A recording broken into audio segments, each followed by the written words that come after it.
everybody, my name is Sherry. Welcome to my stamp studio. I'm going to start a little series. I have so much new stuff, and it's in various places right now because I'm cutting for my Try It class. So today's project is inspired by scraps from cutting for that class. So I've tried to decide, like every time I touch something and play with it, then it's my new favorite. So I've decided that instead of doing my favorite, because I love it all, I didn't get the stamps for all. So that's something, but I do love all the new papers. But I decided instead of just getting my favorites and working with those, that I will just make my way through the papers.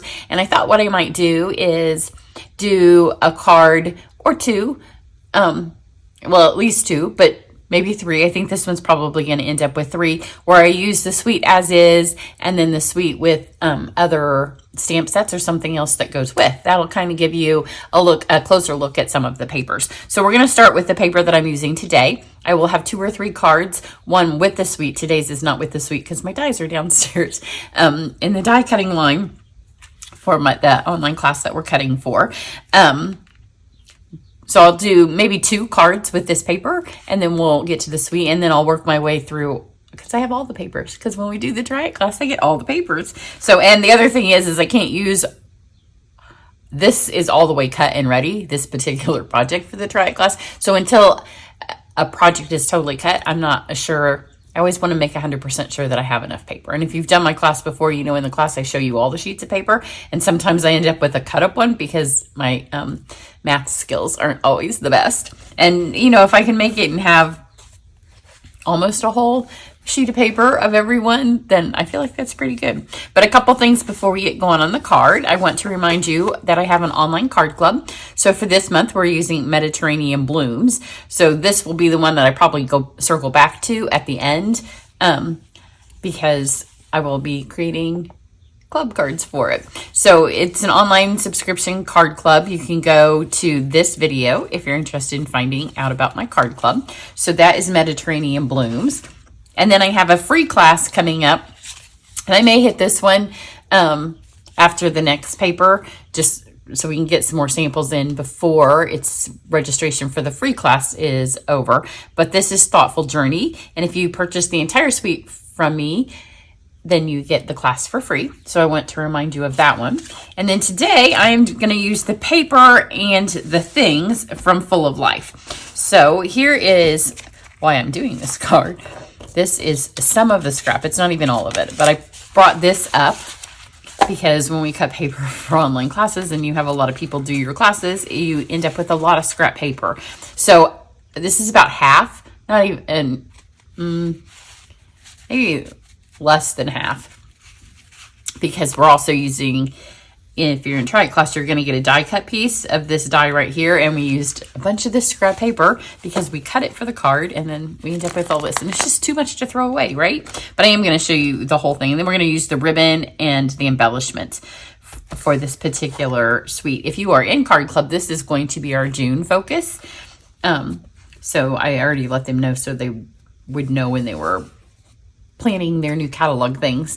But here are some really fun samples made with the entire suite collection, and I love that the way that the dies cut. That's why they're included in the class. So I will come back and show you a card with that. So let's take a look at the paper first, since this is the focus, and then I will do one other while my dies are downstairs, and then hopefully after the weekend we're done with the dies and I can do one with that. So you can see it has a watercolor look to it.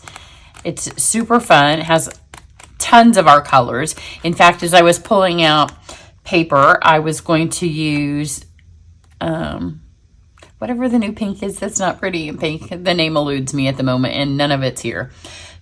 Petunia. I think it's Petunia, maybe? I can't even remember. I haven't used a new color since I got back from vacation.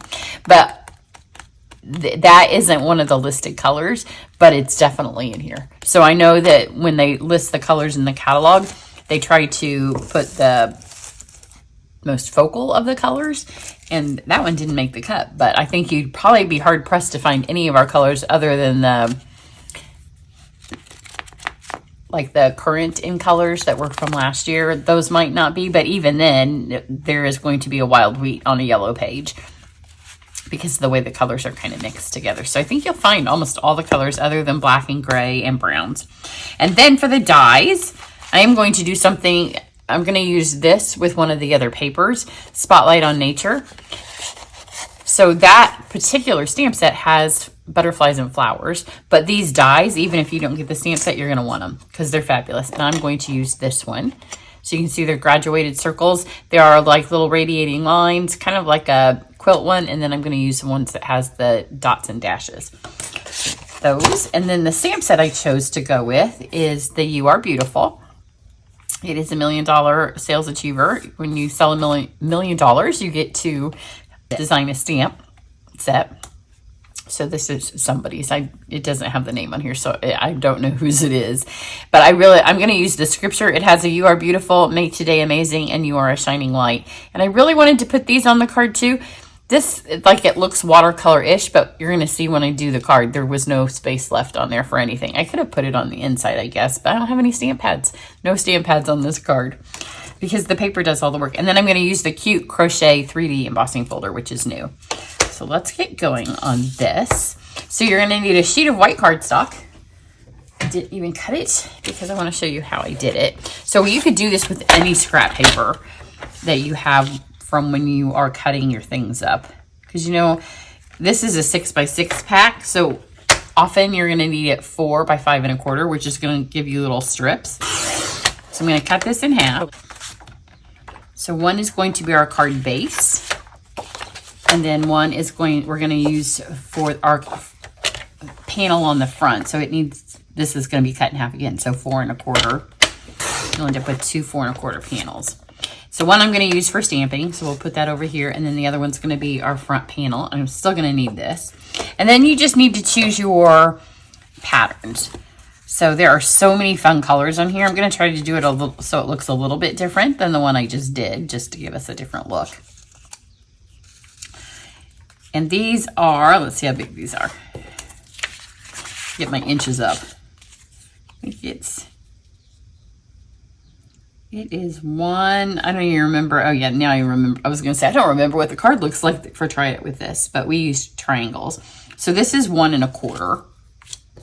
So let's get purple because I didn't use purple last time. I did use that. Let's do these big blobs. But you can see on this one, a part of this, when we put it on here, I'm going to cut it off because we don't need that. And then what's another fun one?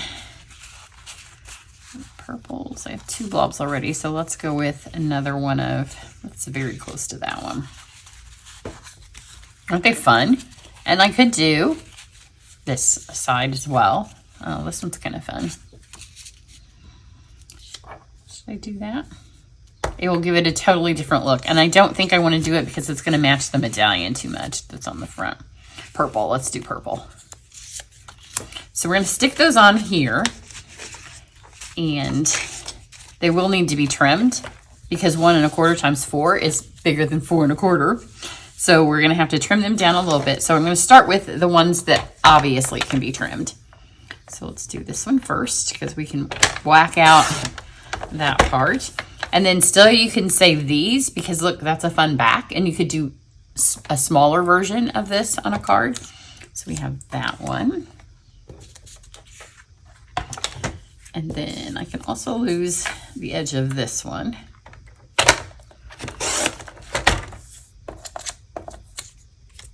And then let's go. I kind of like the way this looks. But here also is one of these. And I saved these last time in case I cut everything too thin and I needed a little bit of fill in. So we'll go with that. And in fact, you could use this piece if you wanted to, but aren't those fun? Look, you can already see with just the scraps from this. It's like the never-ending scraps till you've used every last beautiful piece of that paper. So let's take our panel. And I find it's easier when you do something like this. Here it is. I was going to say, I literally just filled this back up. If you watched my video yesterday, I ran out because I always run out of adhesive while I'm filming.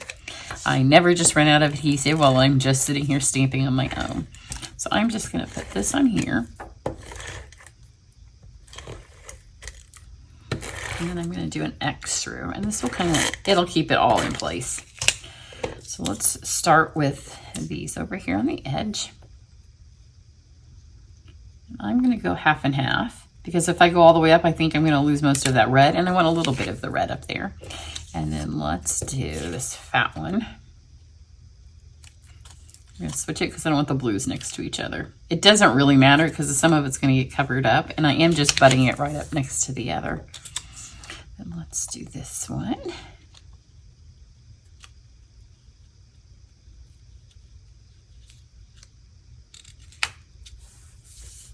And then we'll see how I did. I am going to go back and get a little strip. Let's take this orange strip. I'm just going to just fill this in. We're just making our own kind of background, so it doesn't matter if it's perfect. It just needs to be the right size. But now I'm just going to take this and go back to my paper trimmer, and we will just trim this up. So I don't want to trim the cardstock, so I'm just going to put it in there so I can see just that paper coming through. And then we'll get all of that trimmed up, and it will be a perfect little background.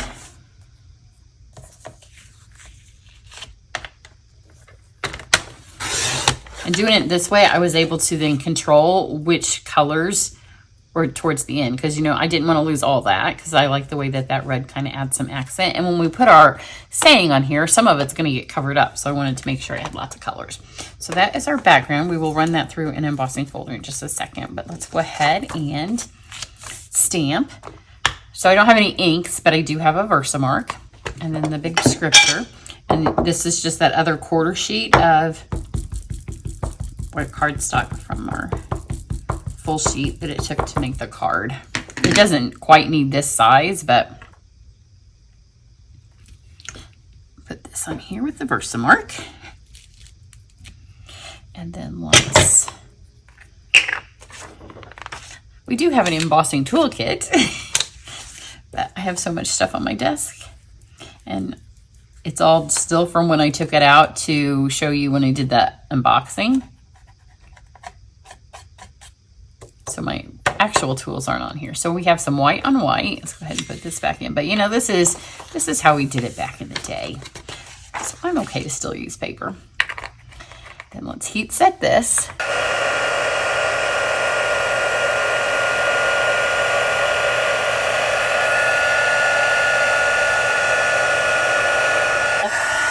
Okay, this looks pretty good. It's very important on this one because of the next two techniques that we're going to do to this piece of paper, that everything is melted. So you want to make sure that nothing is dusty. So that's all melted. Because if it's dusty, when you put it through the the cut and emboss machine, it's going to come off. And when we use a blending brush on it later, then it would really rub it off. So let's pull this over here. I'm going to show you how I did the die. So it was the largest circle really fits the best, but it has a lot of extra space, and it was covering up my beautiful background. So you can see here's the large one. Here's the next size down, the graduated circle that I used instead. So it just fits with the saying on here. So you want to make sure that you get it. So the T and the W, or the H, I guess, are touching. So make sure. That way all the words are on there. They may take a little nick out of one of them. The other one that got on there fine, but it's a little bit hard to see white on white. So let's just run this through.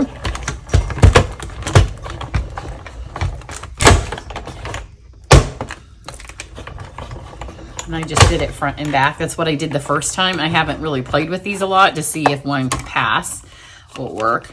But back and forth, it definitely did. So isn't that fun? And my T and my H are both on there, so it fits. So there's that. And then let's grab our background that we made. I'm going to take this and put it in the cute crochet. Now, when you have a folder from Stampin' Up, where the Stampin' Up is, that is the top. So I want to make sure that I put the paper that way. Let's run this through. All right, so here's this. And it fills in all this white space. It just kind of pulls it all together, and it makes it look like one solid piece as opposed to the 5 pieces of paper that we have. Isn't that fun? So there's our background. And then to color this, so I started out the first time, I may have thrown it in the trash, I did. Let me pull it out. So I started out and I did white on this, and it's still like, that's beautiful and I could use it. But I wanted to make it have, I love to watercolor and I love the way this looks like it's been watercolored, but I also didn't want to get watercolored paper. I was trying to keep it, because there's already a lot of stuff on this card. So we already had the white cardstock. So I thought, well, I'm just going to make this look watercolored. So here's what I did, and it's kind of fun. Remember I said I have no stamp pads, but how many of us have this? So here are my blending brushes. Whoops. All assorted blending brushes. I have never washed mine ever. So the color that they start when I first get them is the color it kind of stays. So you can see I have green and blue and yellow. I have all the colors. So I just took this, and there's plenty of ink just in them. So I just took them, and remember I've already done this on one card. So just kind of get some green on here, and that's the beauty of this paper, is it has all the colors. So let's grab a blue. And some of these are darks, like peacocks on here. I didn't use peacock on my other one. I don't know that I have a peacock one of these. I have this. It's a lighter green. It's just a guess when you do it this way. But there was really no need to go over and grab a whole bunch of ink pads when I already had this. I can tell the ones I used last time because they are a little bit, some of the stuff's been taken out of them. Whoops. Press that back down. And see, the colors overlap on these, so you don't have to worry about your colors overlapping. In fact, that's what we're going for. Get some pink or red.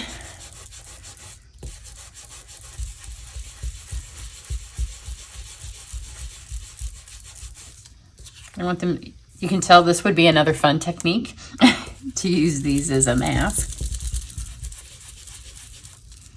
That looks pretty good. And then I just laid my other one on here, which looks completely different than this one. And it matches. The other one doesn't. I guess I did use some purple. This one, the card looks more purple because of that. So 2 things you need to do now. You need to grab a tissue. And when you just take your tissue, and then you're going to wipe off the embossing powder. And now you can see those words are going to pop right off that page. So just rub them off. The darker that your colors are on here, like if you want this to really, really pop, then just go for your ink pads and get the colors of ink that you want. But obviously this works too. It also helps clean up your brushes a little bit. Get those out of the way. So then I thought, well, that's pretty good. It looks like it matches, but I still wanted the watercolor because I love watercolor. So I just took, again, not watercolor paper, so you need to be careful. If you want to really go full watercolor, then just do this on the Fluid 100 instead. So I just took my water painter, and you're not going to paint because, again, it's white cardstock. And I just kind of drop some on here. The colors will mix. They'll kind of get a little brighter or darker, just depending on how the color is. Squeeze that out.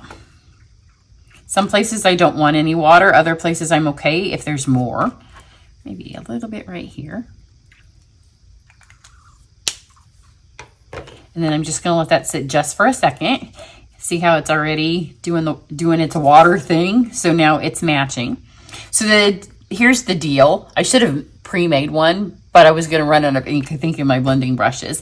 The longer it sits, the more it will do that. I'm going to have to soak some up so I can continue on with the card, as I did on my first one, because I have things I got to do. Can't sit and wait for paint to dry, literally. So I'm just going to dab this up. When you do this, you want to be careful that you don't now take this and blob it over here, because it will mix the colors.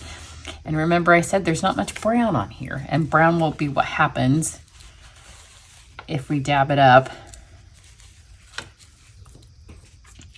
Isn't that fun? So the paper's a little wet. The watercolor cardstock, again, would work a little bit better.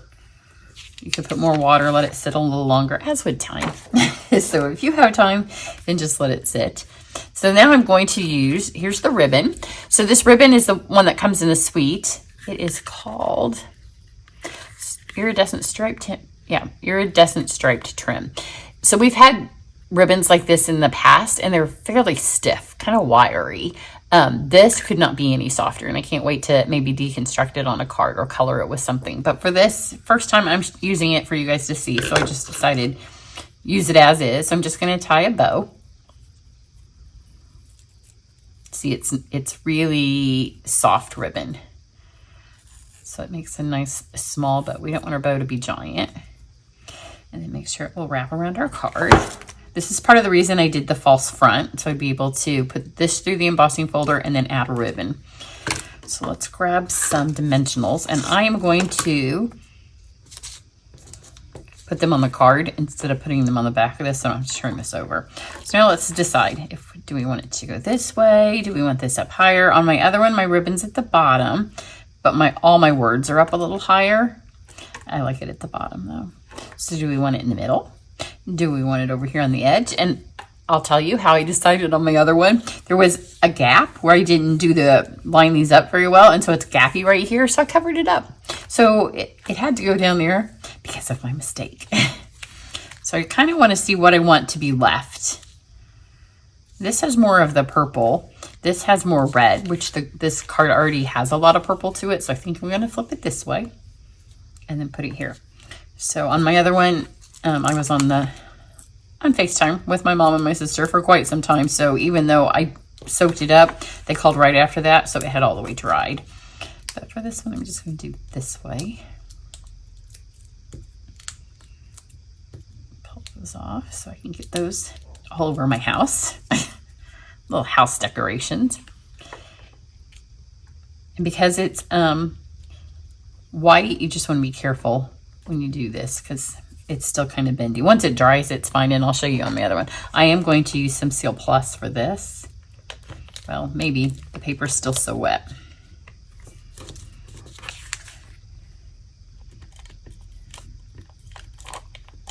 There we go. Just enough to tack this down. And then flip this over. And again, I'm using Seal Plus just so this will hold down nicely. Since it's got wet and ribbon and multiple layers of cardstock, this will just ensure that it holds there. Isn't that pretty? So now let's grab our white piece. That's our card base. So this is just literally white cardstock and then the Full of Life paper. And whatever ink colors you have, because they're all on here. You can find all of them. There's really pretty stamps for the inside. But like I said, I was on the phone and then I had made the card. And so then I was like, I really need to get this filmed because I haven't showered yet and it's like 2 o'clock in the afternoon. I was hoping that perhaps I could go for an exercise swim today, but it's yucky outside. It's not inspiring me to go out. These are the embellishments that go with that sweet iridescent, oh my goodness, faceted gems. So I'm just going to add 3. I like to add 5, 7 embellishments, except for when I haven't cut them all up yet for my class. I want to make sure that I have enough. So I'm going to do 3. But 7 would look fabulous because these are beautiful. Aren't they pretty? So here's this one. Super easy card and a great way to clean your brushes and use up scraps of paper and white. So it doesn't take, I know most of you that follow me have white embossing powder, so it's not something that you would have to add. The ribbon, beautiful.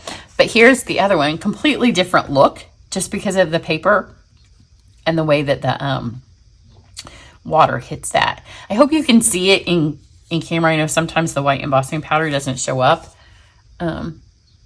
Well, I will have pictures on my website. So there you go. Come back later and we will do 2 more cards with this fun suite of products. We'll hit that stamp set and we'll also add another one. I already know what set I want to use, but I'm not going to tell you because it's so cute. In my head, at least, the card is adorable. So hopefully it translates for real life when I do it that way. Have a great day. Bye.